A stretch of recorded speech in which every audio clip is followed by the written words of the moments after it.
Good day everyone, I am Leslie Tizon and on behalf of Group 1, please allow me to present our assigned topic for this day. And our topic for today is all about self as cognitive construct. In the previous lesson, we already discussed about what is self and also we understand the vibrant relationship between the self and the external reality. In addition, as we discussed in the previous unit, every field of study, at least in the social sciences, have their own research, definition, and conceptualization of self and identity. Some are similar while some is specific only on their field. Each field also has thousands of research on self and identity, as well as related or synonymous terms.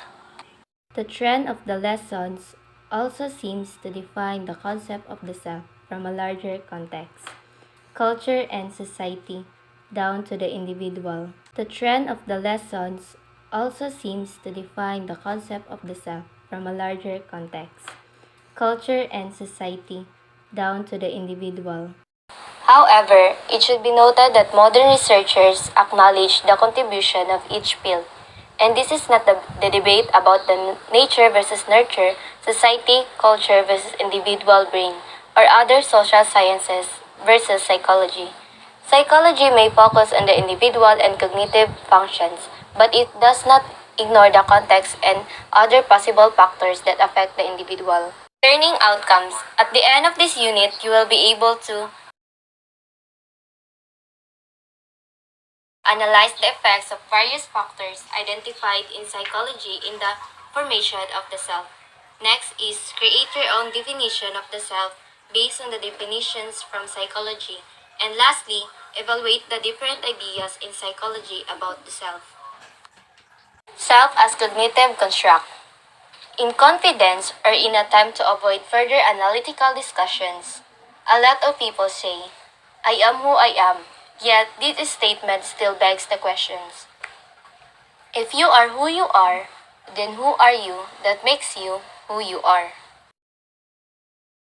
It means that what makes you who you are, what makes you yourself. Example, like I'm Blessy and I'm a moody person, and that's how you can explain who you are or what you really are. In short, it's the short explanation of myself. Mentioned earlier, there are various definitions of the self and other similar or interchangeable concepts in psychology. According to Jongiani and Tari, the self is the sense of personal identity and of who we are as individuals. According to William James, was one of the earliest psychologists to study the self and to conceptualize the self as having two aspects, the I and the me. The I is the thinking, acting, and feeling self. The me, on the other hand, is the physical characteristics as well as psychological capabilities that makes you who you are. The theory of personality, according to Carl Rogers, also used the same terms. The I is the one who acts and decides, while the me is what you think or feel about yourself as an object. I am Eunice and Bungabong will be the one to discuss the next topic. As we continue to our topic, we define self-concept as how we view ourselves. There is also a concept similar to self, and that is identity. Identity is composed of personal characteristics, social roles, and responsibilities. It is also the recognition of one's potential and qualities as an individual in society, which is how people recognize you or people recognize us an individual or who you are or who we are in their basis. Self-concept and self-identity cannot be fixed in one time frame. This captured the concept of Carl Rogers. Carl Rogers is one among the founder of humanistic approach. Humanistic psychology, which is emphasized the study of the individual person to improve and to help people fulfill their potential and maximize their well-being as a person. He also emphasized the importance of the self, actualizing and forming a self-concept, which is he believed that the people have the capability to actualize. He also quoted the curious paradox that when I accept myself just as I am, then I can change. As like we're accepting truly ourselves, then changes may happen. Carl Rogers, popular for his perspective, the person-centered theory. He believes the following: ideal self is an idealized version of yourself created out. This is what we are thinking of who or what we want to be. Second is organismic self, or also known as real self. Is the true self of who we are. Third is congruence, fairly accurate match between real self and ideal self, which is your ideal self of the version you create for yourself and the real self are both fair and entangled to each other. And lastly, incongruence, refer to the discrepancy between the real self and reality, which is there is an inconsistency between the ideal self and the real self. According to Carl, when we feel incongruence, that's the start of mental illness development.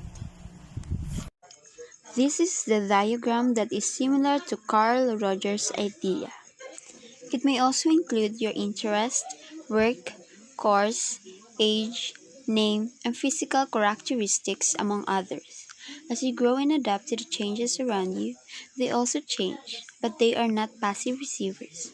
They actively shape and affect how you see, think, and feel about things. While we were growing and trying to fit to the changes that surrounds us, because they are also changing, it also diligently shaping and affecting the way we see, thought, and felt about things. Theories generally see the self and identity as mental construct created and recreated in memory by Eiserman, Elmore, and Smith in 2012. Current researches point to the frontal lobe of the brain as a specific area in the brain associated with the processes concerning the self. It means that theories normally see the self and identity as the ideas and beliefs that we hold. They also say that the frontal lobe, which is the part of the brain, is the one that processes in concerning ourself. Several psychologists, especially during the field's earlier development, follow this trend of thought, looking deeper into the mind of the person to theorize about the self, identity, self-concept, and in turn, one's personality. So several of the psychologists go along with this kind of trend and seeking deeply about the theory of ourselves and the mind of the person.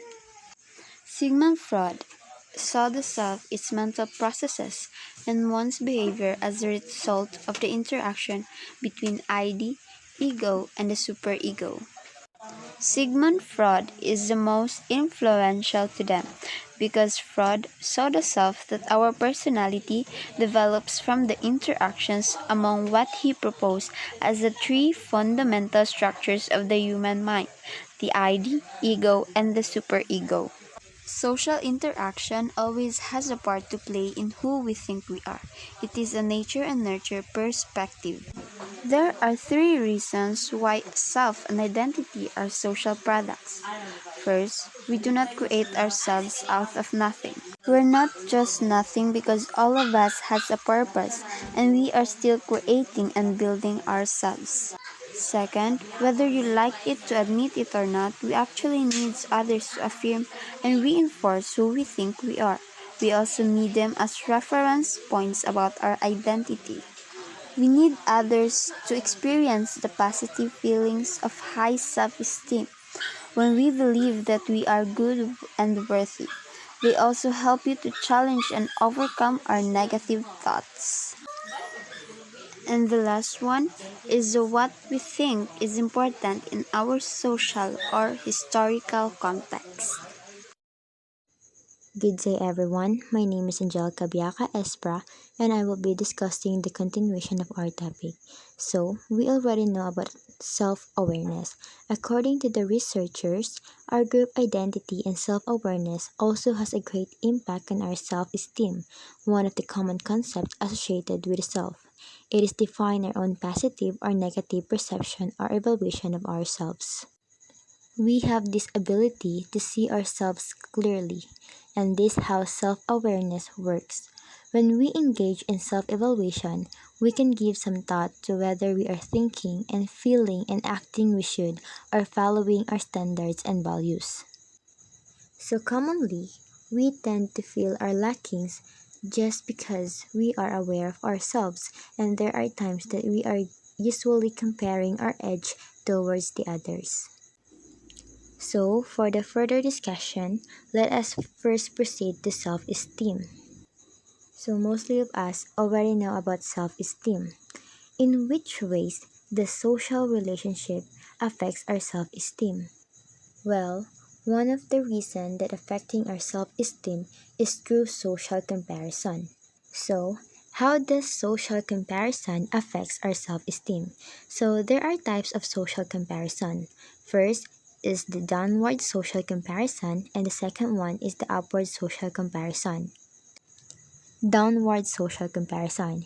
It is more common type of comparing ourselves with others.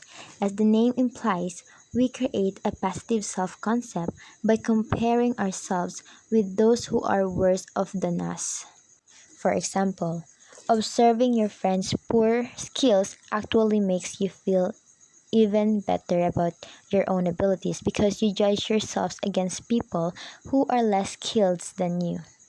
So the second social comparison is upward social comparison.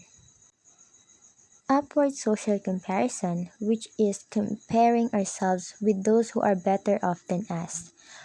While it can be a form of motivation for some, a lot of those who do this actually felt lower self-esteem as they highlight more of their weakness or inequalities. So, how can it be formed into motivation? Example, comparing ourselves to the best worker inside the workplace. So there are people who use this as a motivation to work harder and to achieve more and improve their abilities. In the contrary, this comparison also actually lower people's self-esteem in ways that it will discourage people to show up themselves for not being better. So that will be the coverage of my report. So the continuation of this topic will be discussed by the next reporter. Good day, everyone. I'm Francis Salarda, and this is the continuation of social comparison. We all know that not only between individuals but among group, if ang isa ka person mag-perform na ay mag-acknowledge. There's someone na mag-perform sa inyong group, magsasabi nga performances at tataas ang kumpiyansa sa sarili. Self-evaluation na po tayo ginatawag nga self-evaluation maintenance theory, which states na makafeel taog kahadlok kung someone malupit taog samot na if kato siya na person ka close kaayo to nimo. We usually react in three ways: first, second, last. With first, mo distansya sa amig, redefine or mausab ang relation nato sa ila. Second, like mag-report niya gusto sa teacher ikaw pero maulaw ka. Then lastly, we may also mapalakas imong resolution para mabuti natin ang sarili.